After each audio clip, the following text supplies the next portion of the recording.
So, so,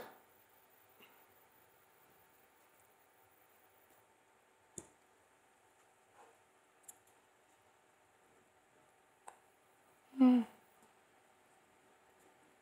mm,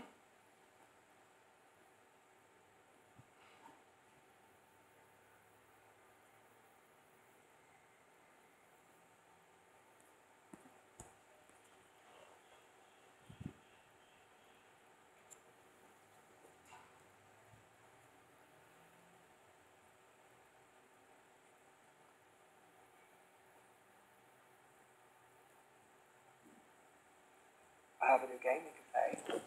Hey, I'm Sapphire. Want to hear something scary?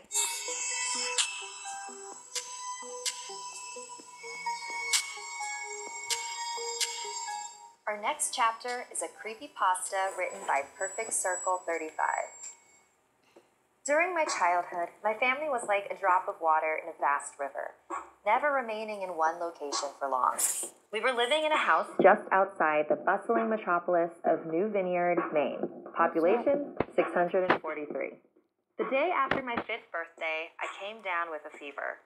The doctor said I had mononucleosis, which meant no rough play and more fever for at least another 3 weeks. It was horrible timing to be bedridden.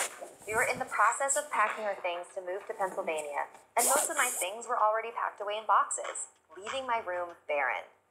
My mother brought me ginger ale and books several times a day, and these served the function of being my primary form of entertainment for the next few weeks. Boredom always looms just around the corner. I don't exactly recall how I met Mr. Widemouth. I think it was about a week after I was diagnosed with mono. My first memory of the small creature was asking him if he had a name. He told me to call him Mr. Widemouth because his mouth was large. In fact, everything about him was large in comparison to his body. His head, his eyes, his crooked ears. But his mouth was by far the largest. You look kind of like a Furby. Furby? What's a Furby? You know, the toy. The little robot with the big ears. You can pet and feed them, almost like a real pet. Oh, you don't need one of those. They aren't the same as having a real friend. I remember Mr. Widemouth disappearing every time my mother stopped by to check in on me. I don't want your parents to see me because I'm afraid they won't let us play anymore. The 3rd or 4th morning after I met him, he greeted me with a large smile on his face. I have a new game you can play. We have to wait until after your mother comes to check on you because she can't see us play it. It's a secret game. After my mother delivered more books and soda at the usual time, Mr. Widemouth slipped out from under the bed and tugged my hand. We have to go to the room at the end of this hallway.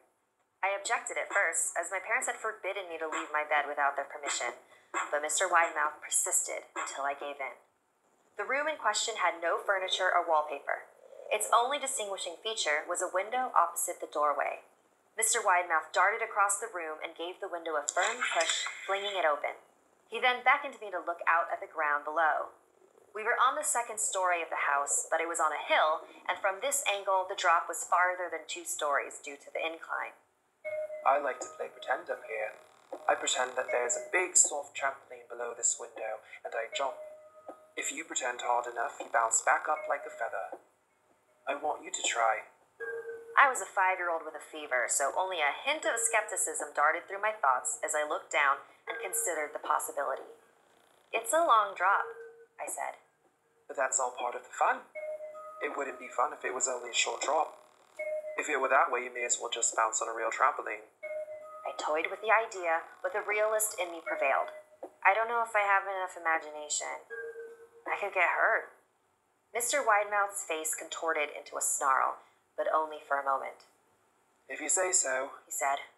He spent the rest of the day under my bed, quiet as a mouse. The following morning, Mr. Widemouth arrived holding a small box. I want to teach you how to juggle, he said.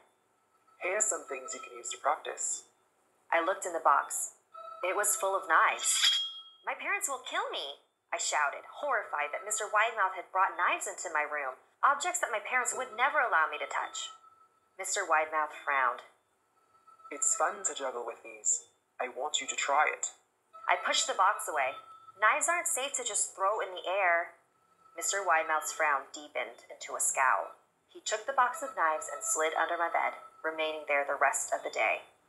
I began to wonder how often he was under me. I started having trouble sleeping after that. Mr. Widemouth often woke me up at night, saying he put a real trampoline under the window, a big one that I couldn't see in the dark. I always declined and tried to go back to sleep, but Mr. Widemouth persisted. Sometimes he stayed by my side until early in the morning, encouraging me to jump. He wasn't so fun to play with anymore. My mother came to me one morning and told me I had her permission to walk around outside. She thought the fresh air would be good for me, especially after being confined to my room for so long.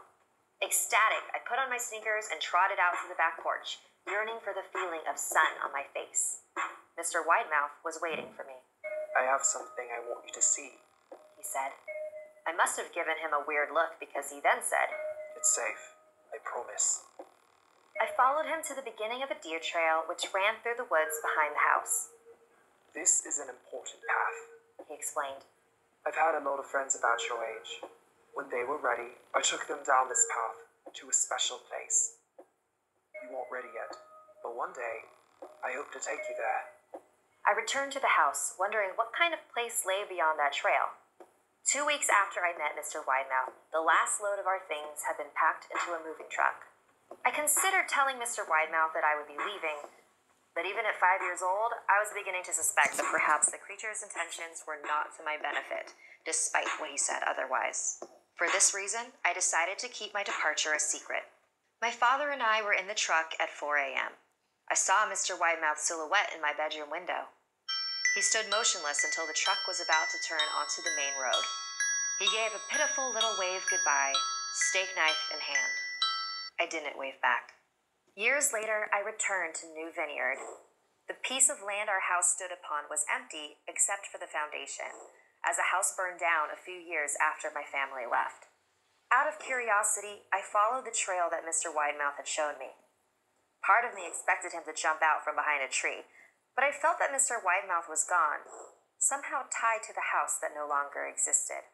The trail ended at the New Vineyard Memorial Cemetery. I noticed that many of the tombstones belong to children. Want some Snarl swag? Head on over to our website at snarl.com. Want to see something scary live? Check out the video in the description below for more information on how you can demand your city. Like this video if it gave you the chills, and don't forget to subscribe to Snarled and our sister channels Hissy Fit and Slay Tricks. If you or anyone you know have any unique paranormal experiences, DM me on Instagram and I might feature your story. Even if it doesn't fit in with the current theme, it might fit one in the future, and I do my best to read and respond to everybody, so please be patient with me. Until next time, sweet dreams.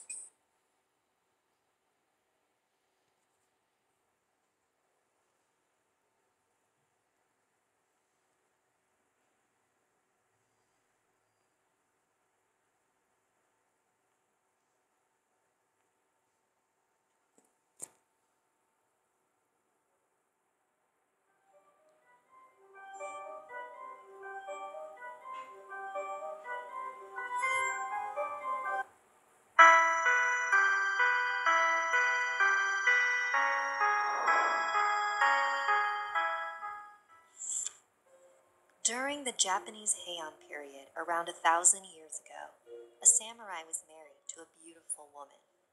She was the object of everyone's affection, and she knew it. She would walk around town and ask those who stared, "Am I pretty?" The samurai was not happy with the attention she was eliciting, and when he discovered she was being unfaithful, he wanted her to pay. One day, armed with a knife, he attacked her. He pressed the blade into her cheek and slit her mouth ear to ear, leaving her with a bloody, twisted grin. Who will think you're beautiful now?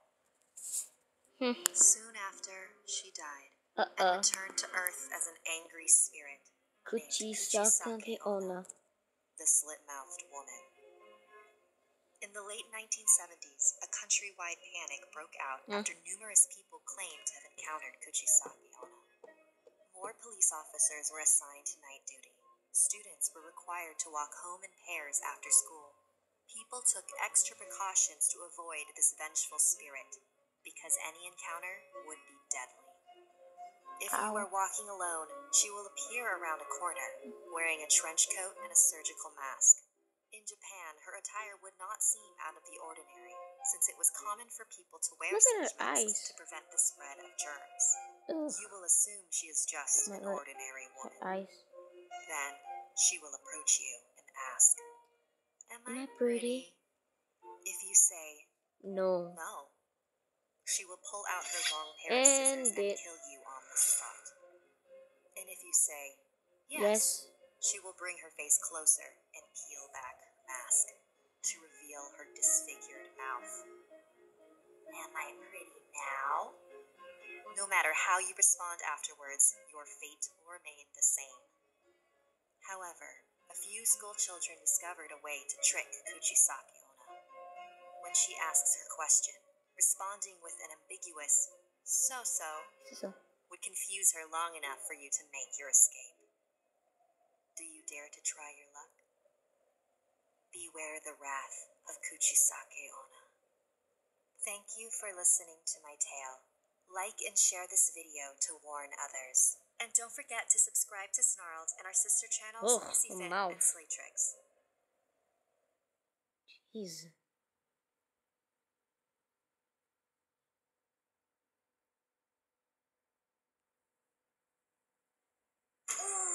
Allison, are you at home? Yeah, just got back. What's up? Is your mother with you?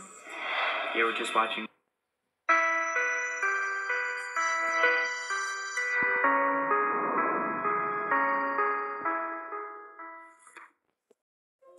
Many centuries ago, there was a woman who lived in the town of Waterford, Ireland. Her Ireland, lips, red no. like a rose. Her Ireland. hair, yellow as a sunflower. Her eyes, green like a four-leaf clover. She wasn't just Ireland. beautiful on the outside. She had a kind and gentle soul to match. And while Ooh she la could la. get anyone she desired, there was only one man that she wanted. A humble peasant boy who lived nearby. And while she didn't care about money or status, it was all that her father and family could. Her marrying a man of less status than her would be unacceptable. So her father forced her to marry the incredibly wealthy and much older clan chieftain. Oh He my kept her God. locked in a room in a tower Oh. so that he could keep her all to himself. He only entered to feed her and bleed her. He liked to press his knife against her smooth white skin, slowly pressing and harder until drops of crimson poured out. She hated it, and she hated him. The only thing that kept her going was the thought of the peasant boy. He had told her that he would come and save her, and so she waited and waited and waited. But he never came. So she started hiding the meals that her husband gave her. And over time, her rose-red lips faded to gray. Oh. Her sunflower hair wilted to the ground. Her clover-green eyes lost their luck. There was an old Irish practice of placing stones on the graves of the recently deceased so that they would not rise again. I like Irish. And for whatever reason, on the night of her burial, the townspeople did not cover her coffin. Some say it's because they felt guilty for not doing anything to save her from her wicked husband, and they felt it would just shame her even more. They remembered her as the kind, forgiving woman she was. Unfortunately, that's not the same woman who rose from the Dun grave. dun dun. She was now the Darig Dua, the red bloodsucker. While you sleep, she will sing her siren song, and in your vulnerable state of mind, you will be lured out of bed, into the cemetery, and to her grave. That's when she will steal your blood, just as her husband had stolen so many Hi. times. The only way to prevent her from rising every night is to place stones upon her grave Why before are the you sun here? I sets. thought you hate coming here. But sometimes, the locals forget. Beware the thirst of the Darig Dua. Why here? I thought you don't For like coming to my listening stream. tale. Like and share Jesus. this video to warn others. And don't forget to subscribe to Snarled and our sister channels, Hissy Fit and Why are you Slaytrix. here? I thought you don't like coming here. Yeesh.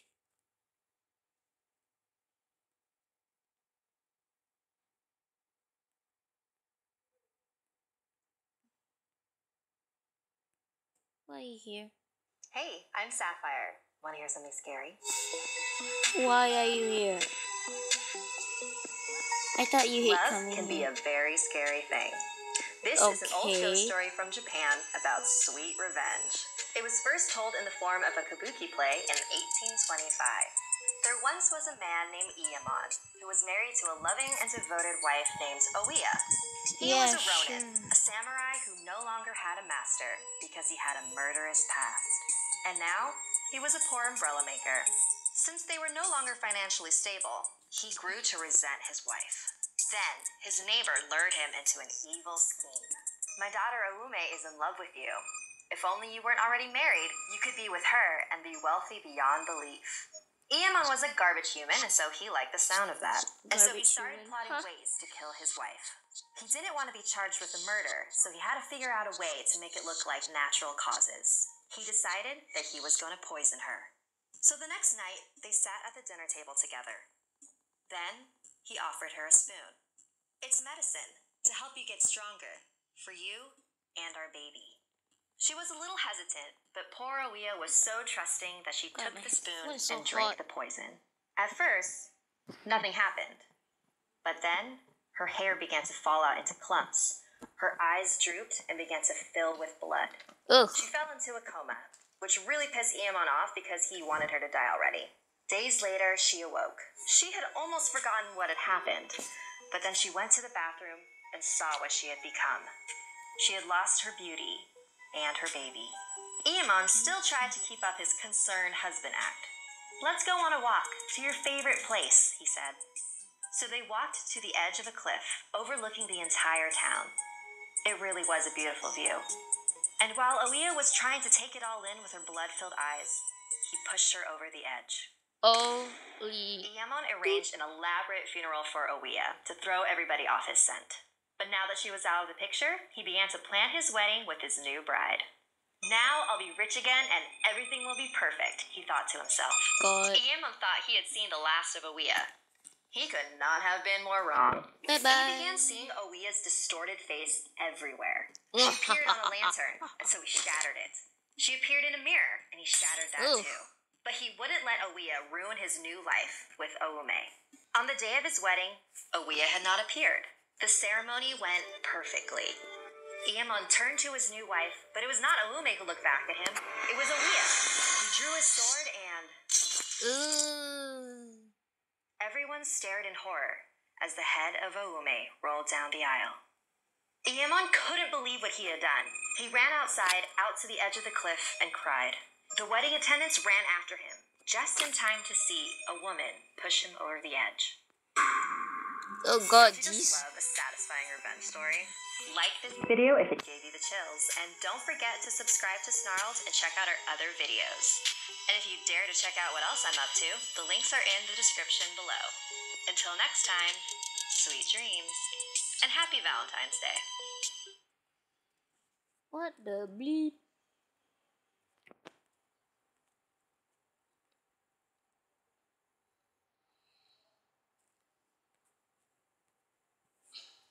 There's something dangerous of abducting children in this area. I'm bored. Hey, I'm Sapphire. Wanna Wanna hear something scary?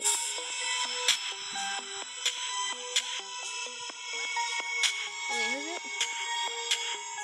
You've heard of the Slender Man, but have you heard of the Yeah, tall, John, slender John. woman? John, John, This 44%. next chapter is a Japanese urban legend called Hachishaku-sama, which means 8 feet tall. My grandparents lived in a small village in Japan. Every summer, my parents would take me there on holiday to visit them. The last time I saw them was the summer when I was 8 years old. My grandparents were inside the house, and I was playing by myself outside in the backyard. I heard a strange sound.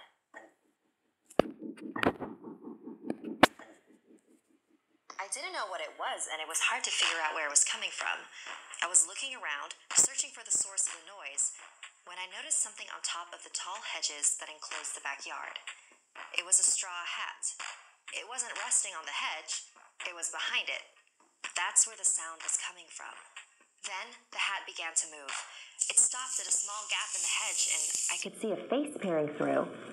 It was a woman, but the hedges were high, almost 8 feet tall. I was surprised at how tall the woman was. I wondered if she was wearing stilts or some sort of huge high-heeled shoes. Then, a split second later, she walked off, and a strange noise disappeared with her, fading into the distance. Confused, I got up and ran back into the house. My grandparents were in the kitchen drinking tea. I sat down at the table and told my grandparents what I had seen. They weren't really paying attention to me until I mentioned that distinctive sound. They both froze. Grandma's eyes grew wide and she covered her mouth with her hand. Grandpa's face became very serious and he grabbed me by the arm. "This is very important," he said, very intensely. "How tall was she?" "As tall as the garden hedge." "Where was she standing? When did this happen? What did you do? Did she see you?" I tried to answer all his questions as best as I could. He rushed out to the hallway and made a phone call. I couldn't hear what he was saying, but after he hung up, he walked out the door. "Grandma, what's going on?" "There is something dangerous abducting children in this area," she said. "We call it Hachishaku-sama. It takes on the appearance of an extremely tall woman and says, in a deep voice, Ugh. a long time Sounds ago, like a it guy. was captured by monks and they managed to confine it in a ruined building on the outskirts of the village. They trapped it using 4 jizo, small religious statues that they placed at the north, south, east, and west Oh my of the God, ruins clock. so that it could not escape.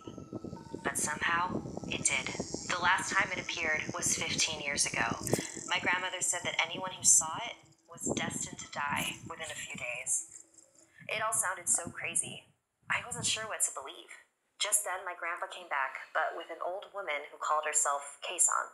They took me upstairs to my bedroom and began covering the windows with newspaper, with ancient runes written all over them. Keisan placed small bowls of salt in all 4 corners of the room and a small Buddha figure in the center. Soon the sun will be setting, so listen carefully.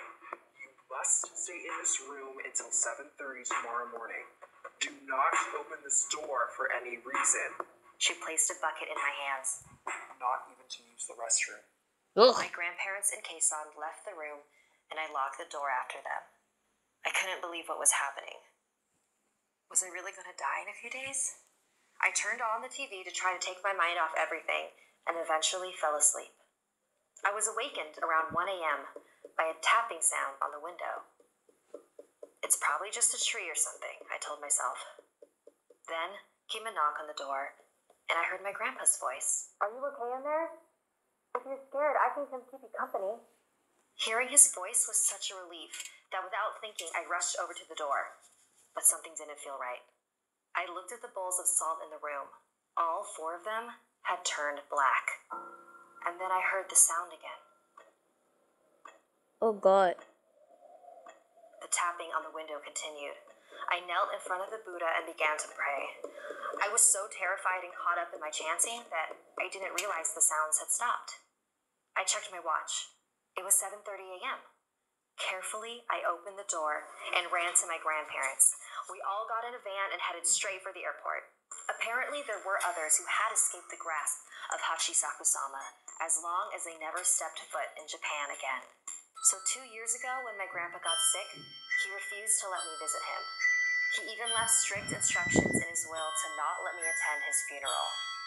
I couldn't believe that this creature prevented me from saying goodbye to him. So when my grandma called a few days ago to tell me she had been diagnosed with cancer, I wasn't going to let her stop me from visiting. It's been 10 years, Grandma, and nothing has happened to me. We don't even know if this thing is real. I'm not going to let it stop me from seeing you. If you say so, dear. I love you, Grandma. I'll see you soon. Boom. Boom.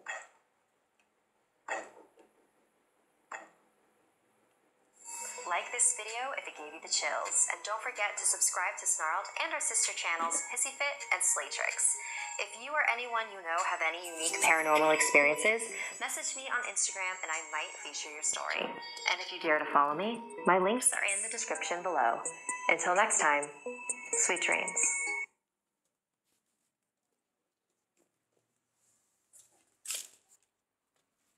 Okay, why is the Sweet Dreams so bloody? Almost done. Oof. Ow, ow, ow.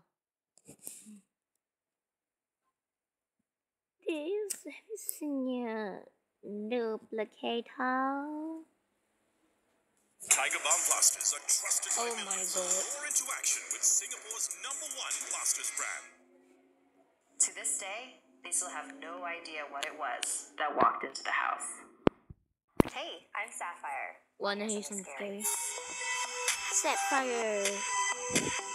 Sapphire. Have Duplicator. you ever been mistaken for someone else? I know the feeling. When I was younger, I would constantly be confused for my older sister. It didn't help that my mom would dress us alike and give us the same haircuts. I was so used to being called the wrong name or having teachers claim they saw me elsewhere. Now, years later, I've heard numerous stories about people seeing a family member only to have the real family member walk in moments later, or people seeing someone in one place while witnesses swear they saw that same person somewhere else. Looking back on it now, I wonder, what if there really was someone other than my sister being me? In this next chapter, we'll be discussing a curious phenomenon, doppelgangers. Or doppelgangers. In paranormal terms, a doppelganger is a ghostly duplicate of a living being. According to superstition, seeing a doppelganger is a bad omen and a messenger of death. There are several famous cases throughout history. In 1603, Queen Elizabeth I had walked into her bedroom to find herself in terrible condition. Soon after, she became ill and died in that very bed. In 1796, Catherine the Great was awoken one night by her servants, claiming that someone who looked exactly like her was sitting in the throne room. Confused, she got up and went to the room and was shocked to see herself sitting in the throne. She ordered her servants to shoot at the imposter, but their bullets had no effect, and the double dematerialized. Within a few weeks, Catherine had died of a stroke. After being elected in 1860, Abraham Lincoln looked in a mirror and saw not one, but two reflections. One was Lincoln as he was, and the other was pale and sickly. He and his wife saw it as a sign that he would be elected for a second term, but wouldn't live to see it through. And we all know how that ended. Maybe it's just a coincidence that all of these people had seen their doppelganger before their untimely... Oh, I changed my phone.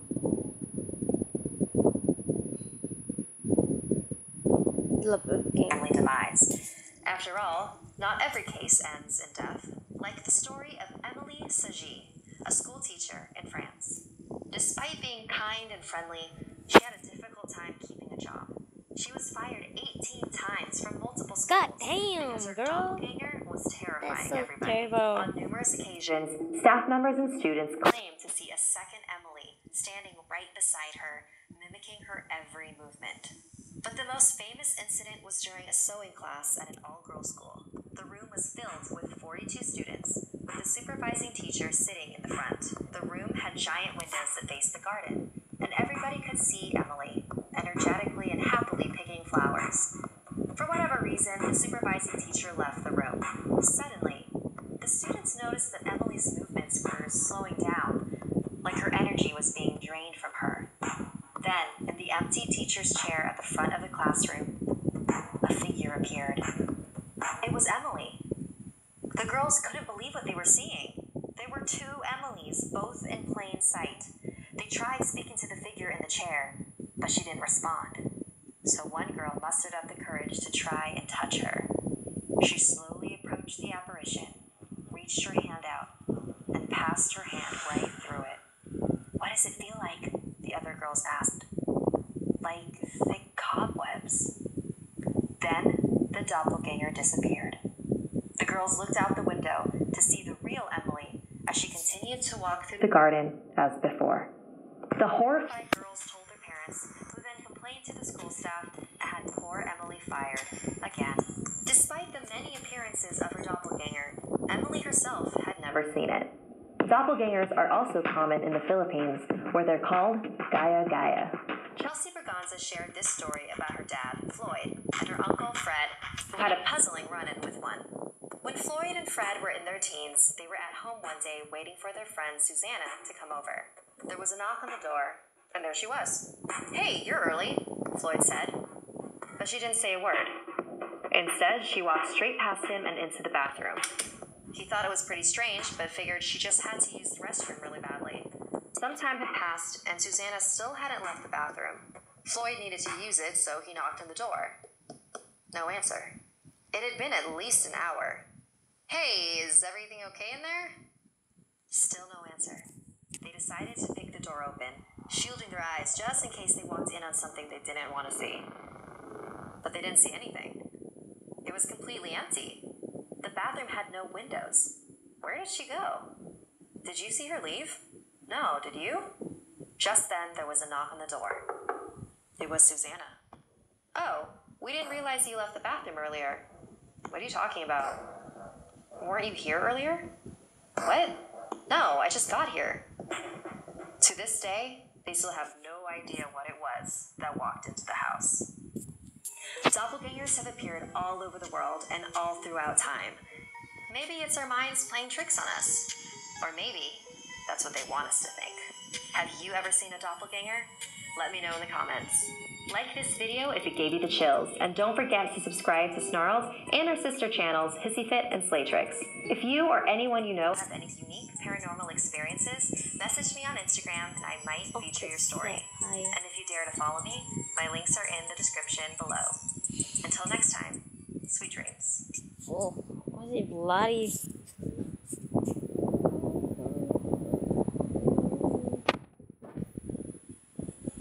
I was convinced that there was something very weird happening here. Hey, I'm Sapphire. Want to hear something scary? Quite not human. It's because that's a robot, that's an AI. Artificial intelligence used to be science fiction, but technology is quickly catching up. As robots become more lifelike and realistic, will we one day live in a world where a human and robot are indistinguishable?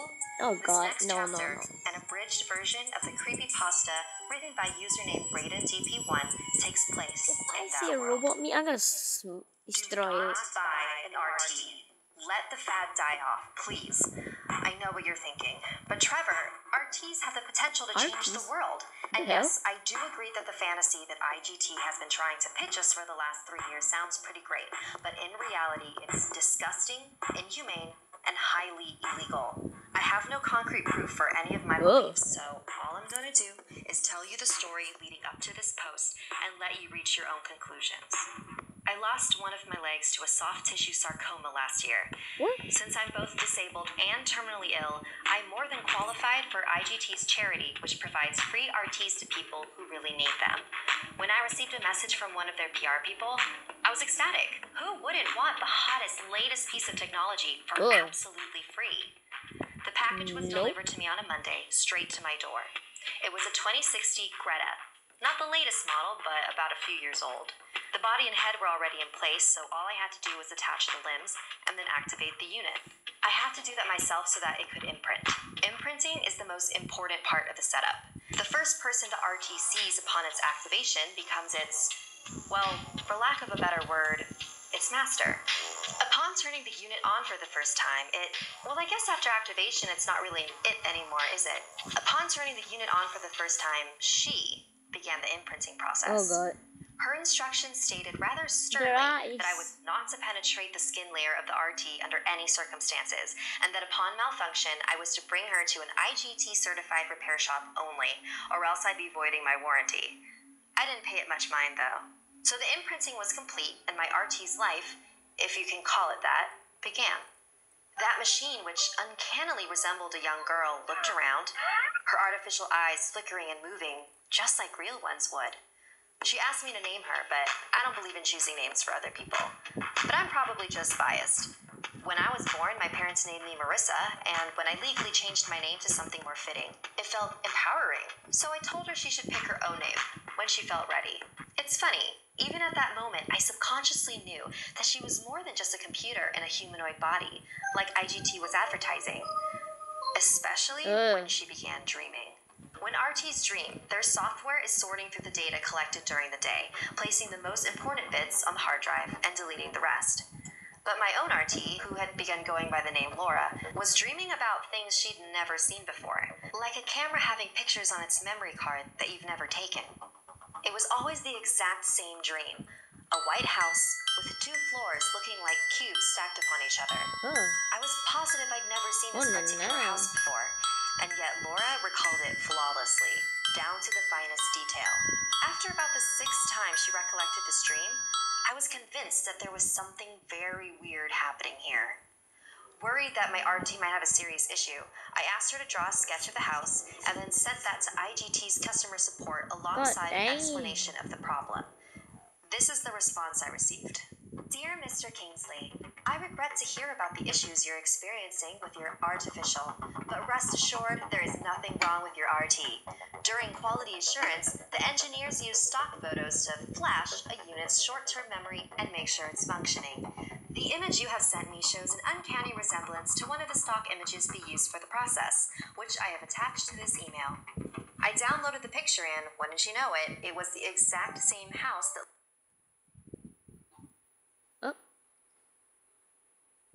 Laura had drawn. Immediately I thought, conspiracy, they photoshopped this image. But no, a reverse image search brought up plenty of sites hosting that particular stock photo, which was apparently uploaded quite a few years ago. The customer support guy's story checked out, so then why couldn't I put this out of my mind? I asked Laura how she knew this photo was the same house in her dreams, and she told me that it just felt right.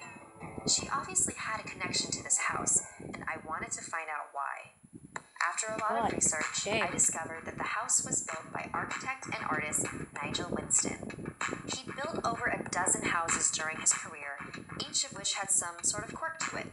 The white one he called House of Cards, which was built in 2044, and for a time, Nigel lived in it with his family, but they moved out about a year ago. I got his email from the real estate ad, and I didn't want my email to be ignored if I told him my research's purpose, so I pretended to be interested in purchasing the house, and also asked more information about the house's history. I am pasting his response below, in full, and leaving the conclusions to you. Dear Mr. Kingsley, thank you for your interest in my House of Cards. It's in a great location. A school and a hospital are both within short driving distance away from the house. As a matter of fact, that's the reason I chose to build there. Ideal for raising a child. The neighborhood is quiet and calm, and the reason we moved has nothing to do with the area. My youngest daughter disappeared roughly a year ago, and once the investigation was closed, we found that the house just held too many memories. If you have any more questions or would like to set up a meeting, feel free to respond to this email, and I would appreciate it if you can keep my Laura in your thoughts. With respect, Nigel Winston. Want something scary for your walls? We have a limited edition poster available for purchase. There's only 666, so get yours before they're gone. For more information, click the link in the description. Like this video if it gave you the chills, and don't forget to subscribe to Snarls and check out our other videos. And if you dare to follow me, my links are in the description below. Until next time, sweet dreams.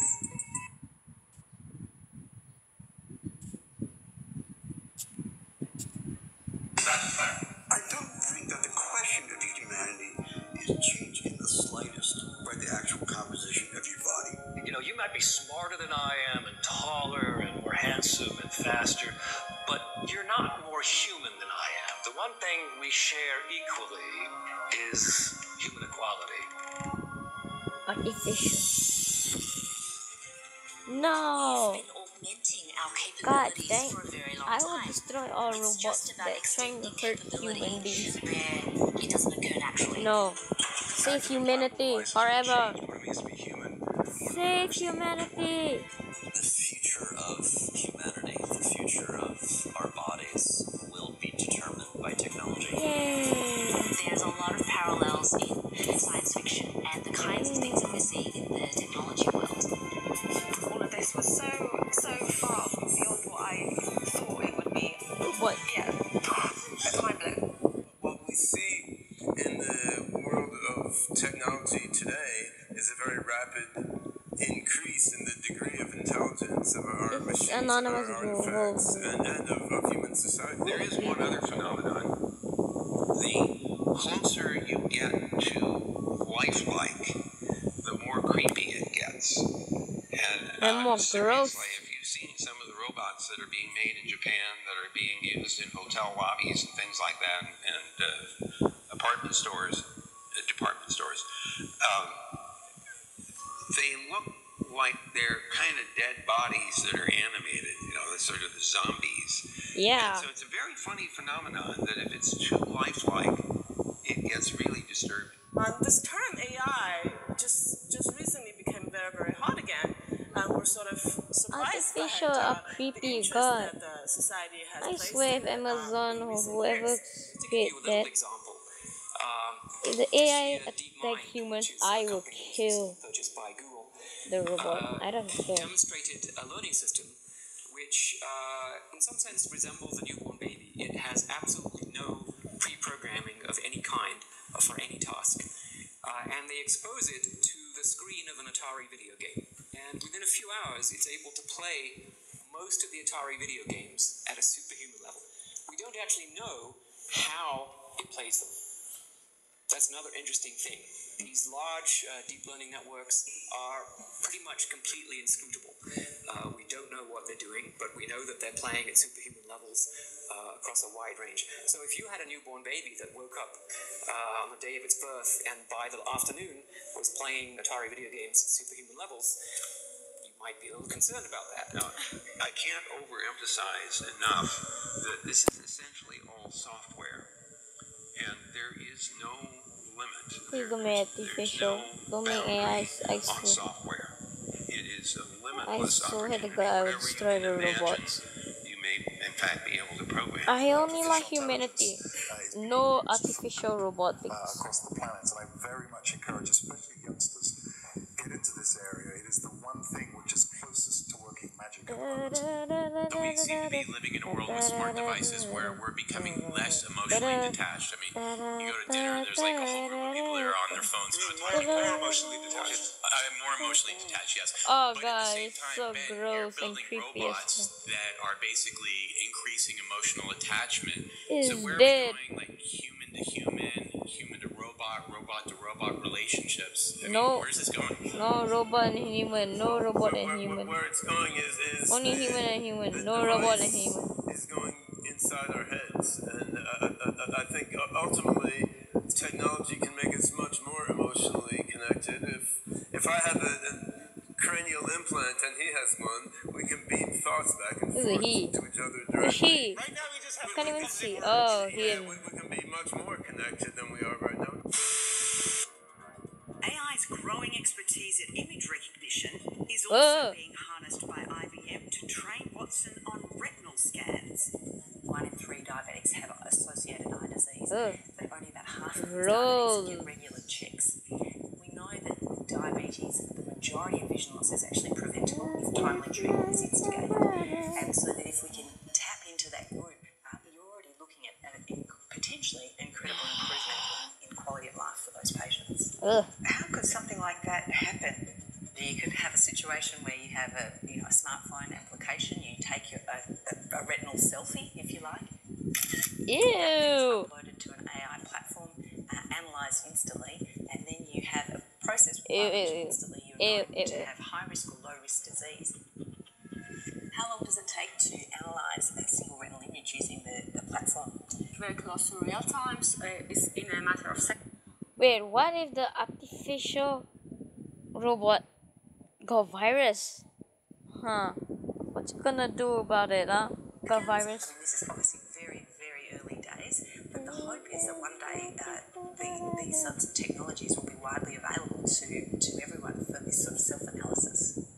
Just like law, AI might one day enable patients to DIY their own No, expert please, diagnosis please, and please. treatment recommendations.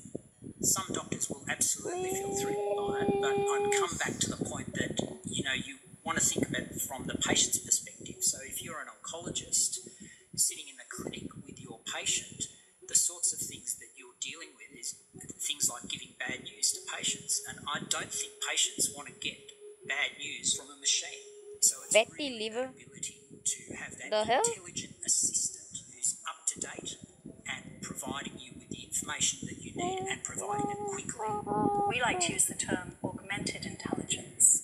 I think one interesting way to think about this is, I mentioned 50,000 oncology journals a year. Now, if you're a clinician trying to read all of those 50,000 oncology journals, that would mean you need about 160 hours a week just to read the oncology articles that are published today. Watson's ability to process all of this medical literature and information and text is immense. It's 200 million pages of information in seconds.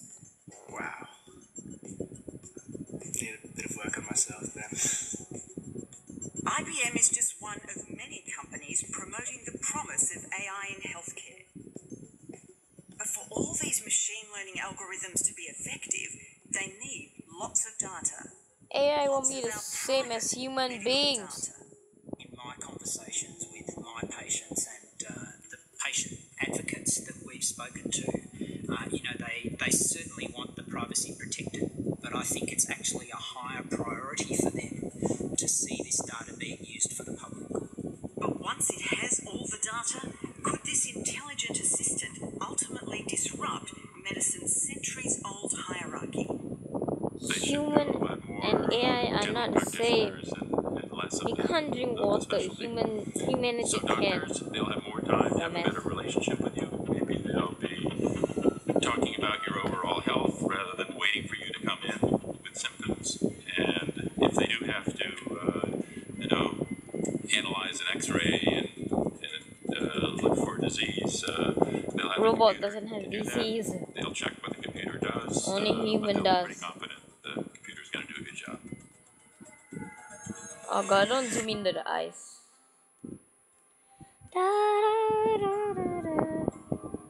We started off talking about jobs. But somehow artificial intelligence forces us to also think about what it means to be human, about what we value, No. and who controls that. No, you can't force us. So here we I will kill on you. the precipice of another technological transformation. The last industrial revolution Why are you turned here? society upside down. It ultimately delivered greater prosperity and many more jobs, as well as the 8-hour day and weekends. But the transition was at times shocking and violent. The question is, Where is Fidget can we do Place? better this time? Where is he? Don't What? realize that the future is not inevitable. The future is the result of the decisions we make today. These What technologies thing? are morally neutral. They can be used for good or for What bad. help? There's immense good things they can do. They can eliminate many diseases. They can help eliminate poverty. They can tackle climate change. Equally, the technology can be used for lots of bad. It can be used to increase inequality. It can be used to transform warfare. Ow. It can be used to make our lives much worse. We get to make those choices. I'm not gonna question. Well, message to the world leaders. We are anonymous. Anonymous. Ignore I said anything. Okay. Okay. Weird. Whatever. Greetings, citizens of the world. This is a message to the various men and women of power who claim the positions of national leaders and government officials. Enough. It's long past time to stop playing the blame game. Yes. This pointless bickering is doing nothing but tearing our species apart. Yes. Globally, we are heading in some very dangerous directions. Yep. We are on courses that will lead to the senseless deaths of You're innocent right, anonymous little. I don't know. I don't know. Sing that for fun. You claim to be looking out for your citizens, yet you so readily send them off to war. Young men and women are sent to kill each other in the name of their countries. And for what? For vengeance? So you can have a moment of satisfaction before you come to your I senses blame and realize myself. how much you Blame lost what? in your bloodlust. Jeez. We're all upset when something bad happens. Just watching this, nobody especially believes when in it's the point anonymous. of life.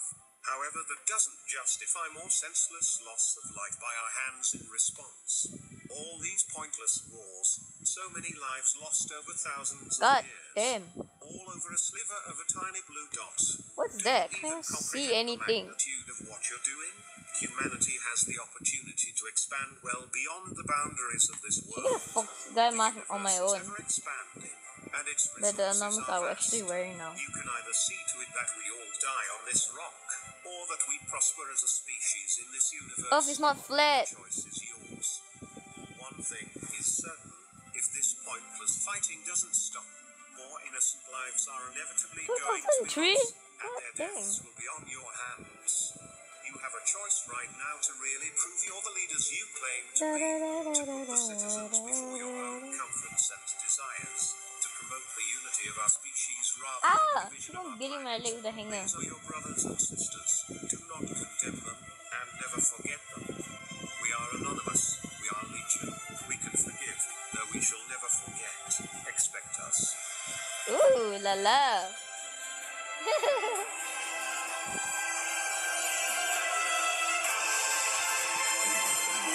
Hey, Jacob Cup. Let me play the music again. This will be on your hands.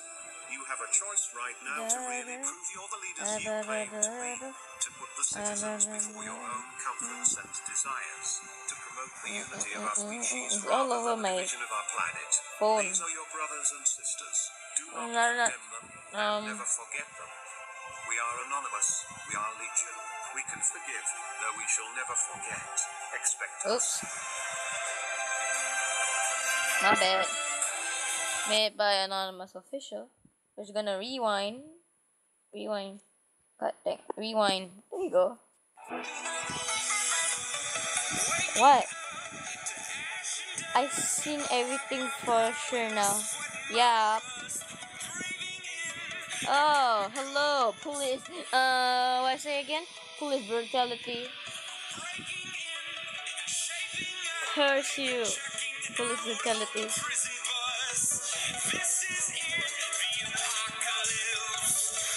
The world is full of anonymous. This is a video I'm trying to find.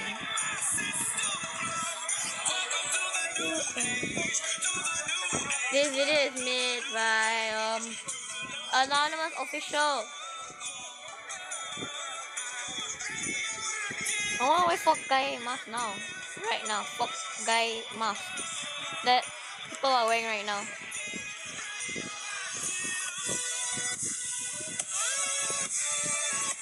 But there's million now.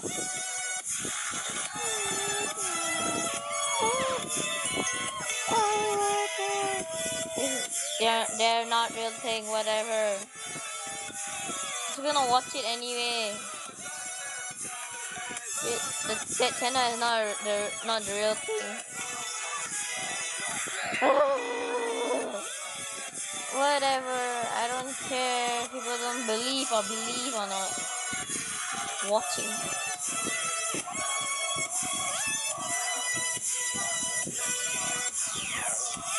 That's millions already.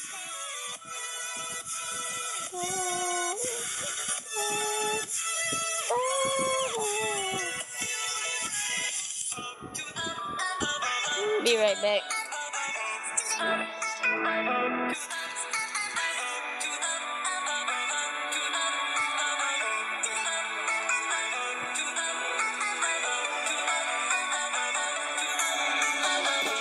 Holy shit.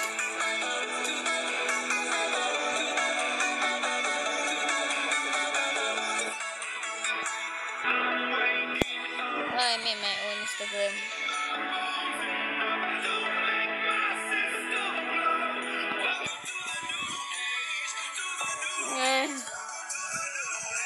I don't believe or not. Just gonna watch.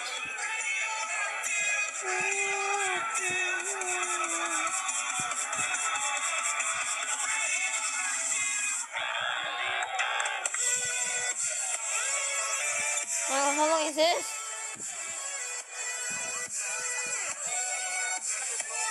Ugh.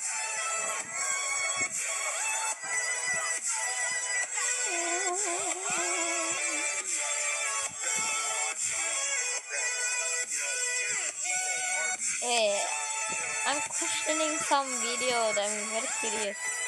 Let me check. Which video was that? I'm very curious. No. I'm very curious of this video. But I can't believe maximum spelling. I'm gonna go. Okay.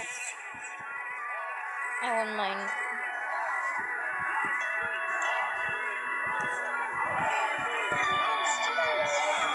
This video curious me a lot. Dang. This curious me a lot. What was this?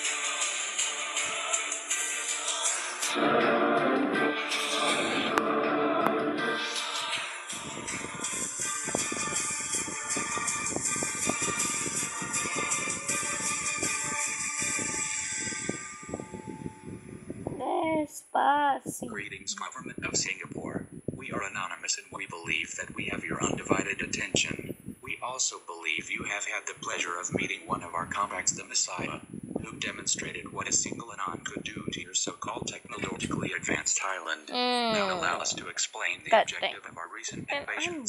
The secondary objective was to welcome you to the new rule where ignoring the issues of your citizens will go ignored by Anonymous. We advise you to stop feigning ignorance and serve the people. Any form of arrogant and ignorant statement from a person of position towards the people will go ignored by Anonymous. Have you forgotten who you work for? No. Traditionally, the workers respect the boss. Let us stick to traditions. But the primary objective of our invasion was to protest the implementation of the Internet licensing framework by giving you a sneak peek of the state of your cyberspace if the ridiculous, communistic, oppressive and offensive framework gets implemented. Did I mention the previous hex was executed by a single anonymous member? Now close your eyes and imagine a legion of Anonymous unleashed upon your little tiny island and infrastructure. It will be I know, like dipping we are yourselves tiny. into a pool of piranhas. We have faced much larger and more secured corporations such as the FBI and the NSA.